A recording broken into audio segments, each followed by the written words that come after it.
So if you guys have been on MMA Twitter as of late, there has been a debate that's been making its rounds. And that is Alex Pereira above Khabib Nurmagomedov with a KO win over Jamal Hill at UFC 300?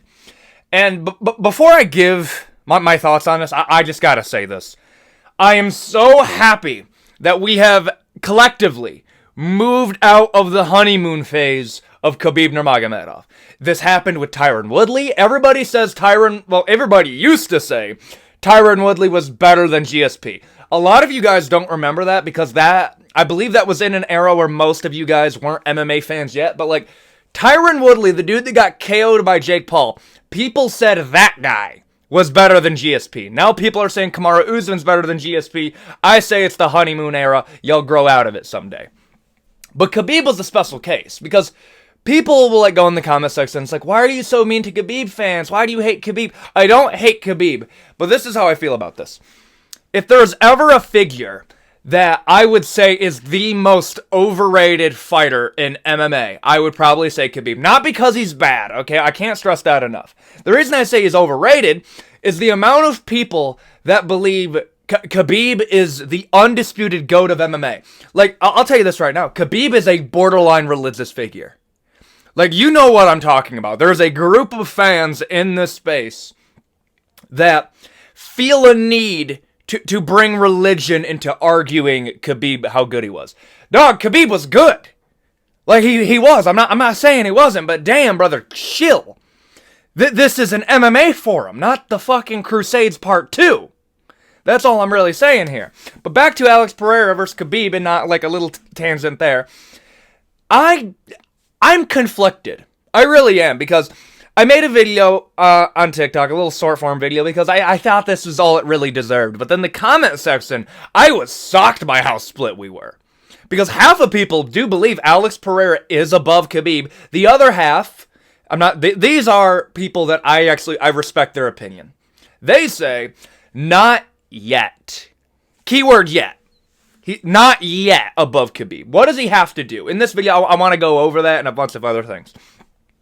But the reason I'm conflicted on it is Alex Pereira, say what you want about him, I would argue, for anybody who is 12 fights into his career, 12, 13, it's one of those. I don't think there's ever been another MMA fighter ever that has had this stacked of a resume in that short amount of time. I would have to bring up somebody like Brock Lesnar, okay? Like that, he's 5-3. And his MMA career was just short, and he was the only star that they could get for the division. But Alex Pereira, I want you to think about this. He loses his first ever MMA fight he did by a rear naked choke. And I actually encourage you watch Alex Pereira's first ever MMA fight because it is wild, the improvement. But Alex Pereira goes from that, okay? He builds a career. I'll be the first person to say it. People call me an Izzy hater. Alex Pereira needs to thank Israel for his career. Legitimately. That's why he was signed. I don't even know if he was signed for not. If Israel had signed, he wasn't a person. He may have gotten into the UFC, but he wouldn't have been fast-tracked like he was. He was fast-tracked, but I don't understand people that will look at Alex Pereira's career and be like, oh yeah, well these wins are really impressive, but like Dana White privilege, he was fast-tracked to the title. Do you know who else was fast-tracked to the title?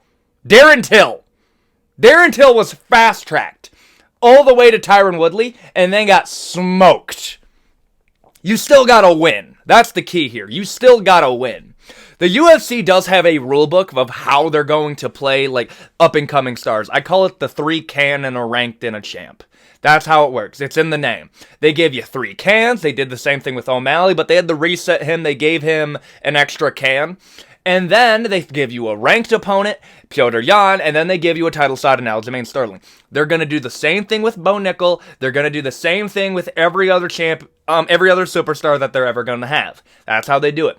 Alex Pereira was a different case because he didn't have the youth. And Alex Pereira was brought in for one purpose and one purpose only. I will maintain this to the day I die. He was brought in to pay Israel. That was it. Israel Adesanya had a rough night at the office against Yoel Romero. Okay? It was then the little interview went viral over. I don't even want to say it went viral. The interview happened of Israel Adesanya talking about, yeah, there's this one dude that beat me that one time, but he's going to be in a bar while I'm in the Hall of Fame. And he was talking about Alex Pereira. That was after the Yoel Romero fight. In the UFC, Dana White was probably thinking to himself, wow, that was one of the worst championship performances ever. How are we going to do that? Okay, who's the dude that beat him? Okay, buy that guy. Hey, Joe, is he good? Because Joe Rogan was talking about Alex Pereira before the whole Israel stuff. Joe does not get enough credit for that. Joe Rogan knew of Alex Pereira before Israel brought it up.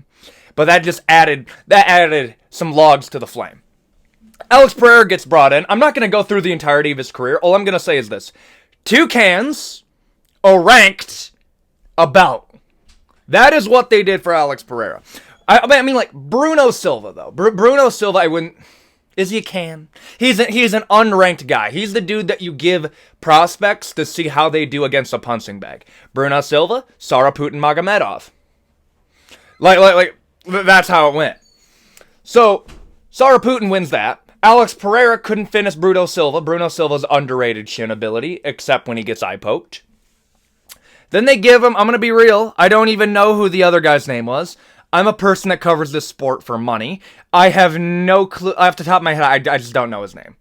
Whoever can name them, I'll pin your comment. If you can name the second dude that Alex Pereira fought without looking it up, I'll pin your comment. And then they give him Strickland, dude. Like, understand, this was before Strickland was a star. Beats Strickland, KO. He later became a champ. Beats Israel, is the champion. Second greatest middleweight of all time. I will be the first to say it. The only person that beats him is Anderson Silva. Loses to Israel in the rematch. They don't want to do the trilogy. Now listen, I've gotten this wrong before. This is what I used to think. I used to think the reason that the UFC didn't want to do Pereira versus Israel was because they were worried Israel Adesanya was going to lose. And they wanted Pereira to lose some of his hype, and they gave him the Jan Blachowicz. But Alex Pereira didn't want to make 185 anymore. I think he lost interest in the whole Israel thing. He wanted to branch off and have a career in a weight class that he could make easier. So I don't think it was as much of a conspiracy as I originally said. I think I got that one wrong. However, he wasn't meant to beat Jan. I'm telling you this, he was never meant to beat Jan, because that was 3 months after he got KO'd. Nobody talks about that. Alex Pereira went from getting flatline KO'd and having his unconscious body desecrated by Israel Adesanya in front of his children to beating Jan Blachowicz. Nobody talks about that. Does that, knocks out Samurai Yuri, and becomes the light heavyweight champion of the world. And we all know what happened next. Like, that is your GOAT debate for Alex Pereira. That is your argument. This part of the video is going to be called the argument for Alex Pereira, because that's what I'm doing. The argument is, if you're going to put Alex Pereira above Khabib Nurmagomedov, he beat Strickland, who later became a champion. Whether you like Strickland or not, you can't deny that he's good. He beat Israel Adesanya, the second greatest middleweight of all time, lost to him. Okay, again, I'm sorry. The amount of people that will be like, when they talk about Alex Pereira, they'll be like, yeah, but he lost to Izzy, though. Israel Adesanya is one of, if not the greatest striker in MMA history. And you're giving Alex Pereira shit for wanting to strike with him and lose. I don't get it, bro. I'm sorry, I just don't get it. I understand y'all make fun of the poetards, and listen, I'm an Alex Pereira fan, but yeah, no, there is a line. There is a line, I'll admit. Shama, there's a line where it's not funny anymore. But beats Sean Strickland, who later became a champion. Israel Adesanya, the second greatest middleweight of all time. Jan Blachowicz, a former champion who is still a beast. Beat Yuri Prohaska, who, again, was a former champion. And beat Jamal Hill, who, again, was a former champion. The only one of the 5 former champions that he beat, that he couldn't KO, was Jan Blachowicz. He KO'd 4 out of the 5. And he did this in less than 2.5 years of doing the sport. I don't know what to tell you. Alex Pereira is what Khamzat Chimaev looks in the mirror and thinks he is. I know that sounds like a glaze. That's a genuine thing. Alex Pereira is that guy right now. What's next for Alex Pereira? We'll get to that at the end of the video, because if you don't believe Alex Pereira is above Khabib, there is a way that he can. Now let's go to Khabib Nurmagomedov. Khabib Nurmagomedov, 29-0, lost 2 rounds. He arguably lost 2 rounds in his entire career. I'm going to be real with you, though. The first 15 fights of his career were against cans, okay? They were.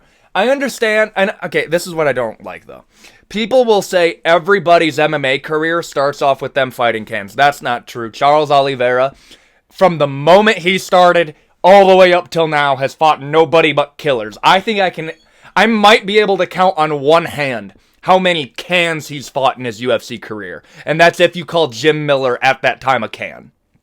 Genuinely, people like Charles Oliveira, Max Holloway, who have losses, yes. They have had it so much harder. I would argue Alex Pereira at this point in his... Actually, I don't even have to make the argument. Alex Pereira at this point in his career, 13 MMA fights, had it harder than Khabib Nurmagomedov did on his 13th pro fight. That is a fact. Look at Khabib's Tapology. You're going to see a lot of Russian names that a lot of people don't really care about. That's facts, okay? But an argument for Khabib is that I would argue the UFC is practically a different sport, welterweight and below. I'm doing the line at welterweight because that's where the rule is if you're 35 years old, you'll never win a belt. And then you go to middleweight, and that kind of goes in the inverse. So yeah, welterweight and below is practically a different sport. Women's MMA is also a different league. It just is. It is what it is. But Khabib dominated there. Khabib also did go 29-0. Is he a weight bully? Yes. Alex Pereira, also a weight bully at middleweight. He is. Alex Pereira's a big dude. Khabib also was. The weight bully thing is, if you can make weight, you make weight. It is what it is.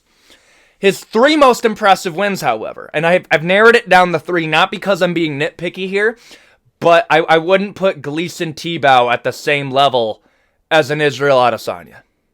I wouldn't. I don't think you would too, if we're going to be honest here. So Khabib Nurmagomedov's 3 best wins. Conor McGregor, even when Khabib fans like to say that Conor was never good, it's always ironic to me because, bro, that's one of your guys' best wins. You're discrediting your own guy. Dustin Poirier and Justin Gaethje. All very impressive wins. Does those 3 wins, does the dominance of those 3 wins put him above Alex Pereira?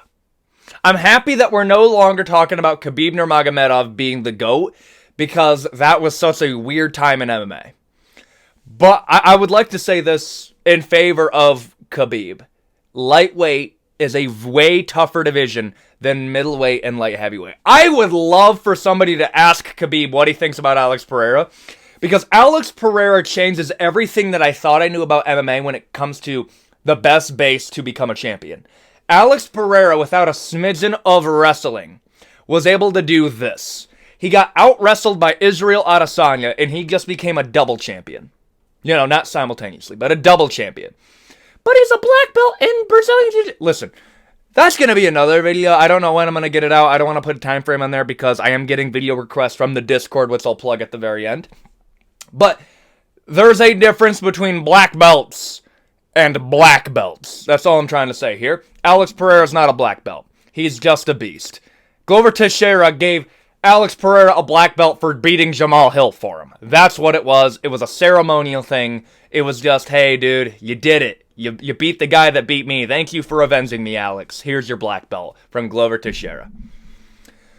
So yeah, he's a kickboxer. I don't think that's controversial. So yeah, to end the video, listen, do I believe Alex Pereira is above Khabib Nurmagomedov? Not yet. This is where I kind of wrapped it to the end of the video. What is next for Alex Pereira? What does he have to do to be above Khabib? You have 2 paths. You have one that guarantees you above Khabib Nurmagomedov, and then you have another one which the Khabib fans are still going to be angry. Here, let me tell you the guaranteed path. Alex Pereira wins some type of belt at heavyweight. I'm not saying beat John, because I don't think he does. I think John Jones' wrestling is just different. But if he beats Tom Aspinall, which again, I don't think he does. I think he can beat a Cyril Gane, though. I'll maintain that. I do believe Alex Pereira can beat Cyril Gane. If he does that and wins an interim, an undisputed, I'm sorry. He's better than Khabib and probably is in top 15 of all time. Top 10 of all time at that point. He is, if he beats Magomed Ankalaev, that's the next choice. If he beats Magomed Ankalaev, he is the third greatest light heavyweight fighter of all time. And before you say third greatest, isn't that kind of crazy? When you're comparing him to Daniel Cormier, who was a double champion in and of himself, and then when you're comparing him to John Jones, which I'm sorry, is either the GOAT or the second greatest of all time, yes, no, you can be third and still be a Hall of Famer. Alex Pereira is speedrunning being a Hall of Fame fighter. I don't care what you think about Alex Pereira, whether you believe he's above Khabib or not. Alex Pereira, at this rate, is going to be in the Hall of Fame and probably will set a record for making the Hall of Fame in 3 years.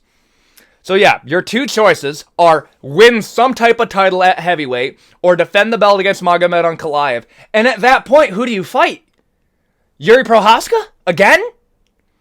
At that point, he is the third greatest light heavyweight of all time, and if he can defend the belt 2 more times, tie the title defenses with Khabib, he is better than Khabib Nurmagomedov in my eyes and should surpass him. That will be my opinion, but right now, I'm going to say it.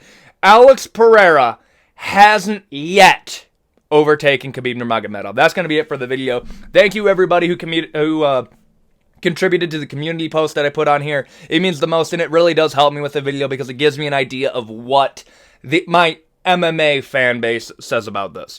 And if you want to have a bigger say for video suggestions, I'm going to be linking a Discord in the area down below. And yeah, click the link, go in there, video suggestion, I'll take a look at it. Thank you everybody for watching. It means the absolute most to me, and I will see you all next time. Adios, guys.